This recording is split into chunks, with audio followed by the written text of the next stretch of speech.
तो पहले हम इसको क्या करेंगे, प्लस में कन्वर्ट करेंगे। अब यहाँ पे ऊपर था तो हम इसको नीचे ले आए थे तो पावर प्लस में हो गई थी। अब ये नीचे डिनोमिनेटर में है तो इसको हम ऊपर लेके जाएंगे तो पावर क्या हो जाएगी, प्लस में हो जाएगी, a की पावर 2। ये आप सिंपल एक एक नंबर में आपसे सिर्फ यही पूछा जा सकता है कि अगर ये माइनस में दे रखा है तो कैसे करोगे इसको सॉल्व, या डिनोमिनेटर में दे रखे तो कैसे करोगे। ये चीज़ें, ये रूल्स अगर आप लोगों को याद हो गए तो ये समझ लो आपके 50% क्वेश्चन आपके सॉल्व हो जाएंगे। ठीक है, फिर नेक्स्ट रूल देखो। ठीक है, अब मैं आपको मान लो बोलती हूँ 3 की पावर 4 मल्टीप्लाई 2 की पावर 4, तो कैसे करोगे आप इसको सॉल्व। ये तो तुम्हें सिंपल पता ही है। ठीक है, 3 की पावर 4 और 2 की पावर 4 दे रखे हैं।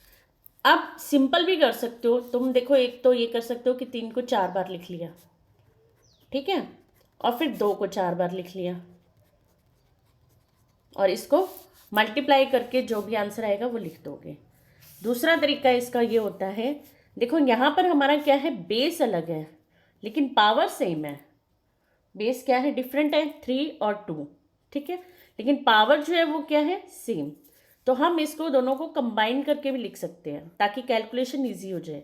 3 मल्टीप्लाई 2 की पावर 4, 3 मल्टीप्लाई यानी बेस को हमने इकट्ठा लिख लिया और पावर को अलग लिख दिया कंबाइन करके। ठीक है, उसके बाद ये आपका आ गया 6 की पावर 4। तो अब डायरेक्ट आपको इतना लंबी कैलकुलेशन ना करके सिंपल 6 इंटू 6 इंटू 6 इंटू 6 करके आप इसकी वैल्यू निकाल के दे सकते हैं।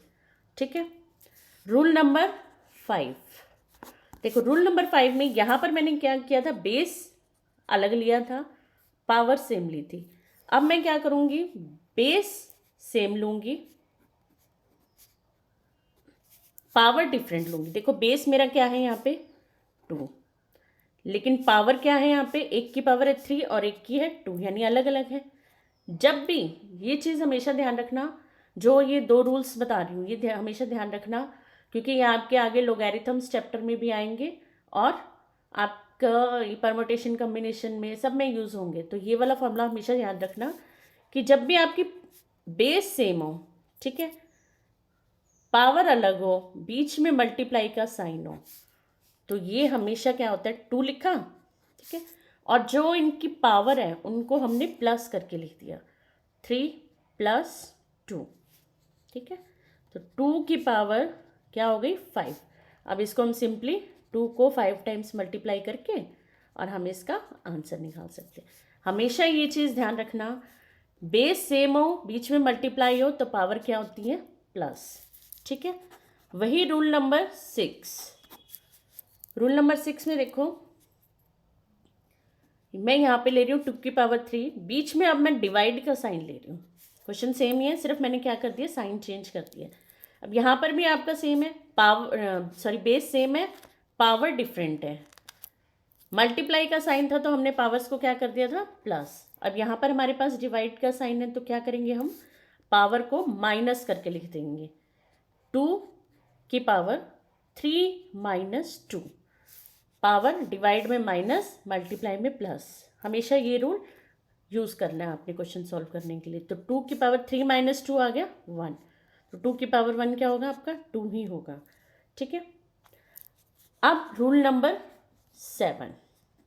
ठीक है, अब अगर मान लो मैं ये लिख देती हूँ 2 की पावर 3 की पावर 4।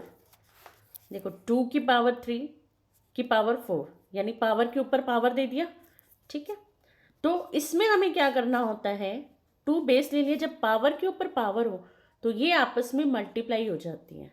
ठीक है, तो यहाँ पर अंदर मेरे पास 3 है, बाहर मेरे पास 4 है, तो इनको हम मैं क्या कर दूंगी, मल्टीप्लाई कर दूंगी। तो ये मेरा क्या आ गया 2 की पावर 12। देखो क्वेश्चन में हमेशा आपको ज़रूरी नहीं है कि पूरा सॉल्व करके ही पूछा जाए कि 2 को अब 12 टाइम्स आपने मल्टीप्लाई करना है। सिर्फ आपसे इस फॉर्म में भी पूछा जा सकता है, ठीक है, पावर की फॉर्म में भी पूछा जा सकता है, तो आपने सिंपली उसको पावर की फॉर्म में लिख देना है आंसर को।